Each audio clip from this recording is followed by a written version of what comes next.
This is a breakdown of 1 month of groceries in Cambridge for 2 people. We do our shopping from Sainsbury's and we have a Nectar card, so we have Nectar card prices for some of these items. Spent a total of 87.07. Starting with the frozen items, we wanted to keep the frozens low this month because we have a small freezer space and it's already packed to start out the month with broth and other things that we put in there before we traveled. So our frozens only came out to 22.03, and this is mostly because all our protein like meat and chicken are in this category. For the month, we have 2 minced beefs, chicken breasts, and sausages. We also got fries for snacking or as a side to burgers or sandwiches or wraps when we inevitably have some. Next, dairy comes out to 9.5 this month, and I know there's a disconnect between lactose-free and full items, but you just can't convince me fake yogurt is as good as real yogurt, and sour cream paired with chives makes the best dip.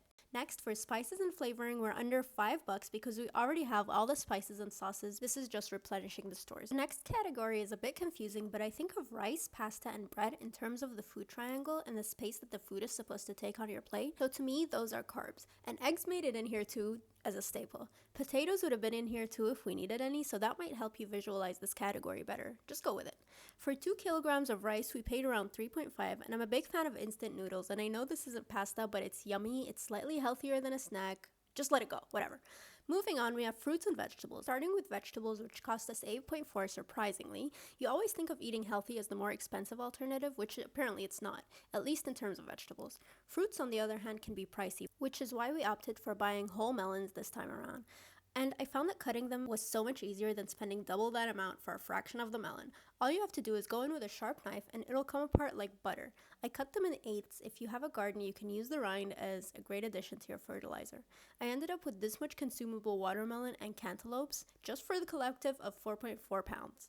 And in total, vegetables and fruits cost us 13.85 pounds. Lastly, in the food department, we bought the cheaper version of one of our favorite snacks, popcorn. Popping corn takes like 2 minutes to make and it's so yummy. And if you have a sodium issue, you can add salt to your liking. The rest of the 85 was just toiletry items, but if my family is watching this, do not freak out. These are just the cheapest and high quality multivitamin out there. I am not pregnant. But that's it. Our fridge before and then after the restock, it was much needed and it was under 100 pounds for the month.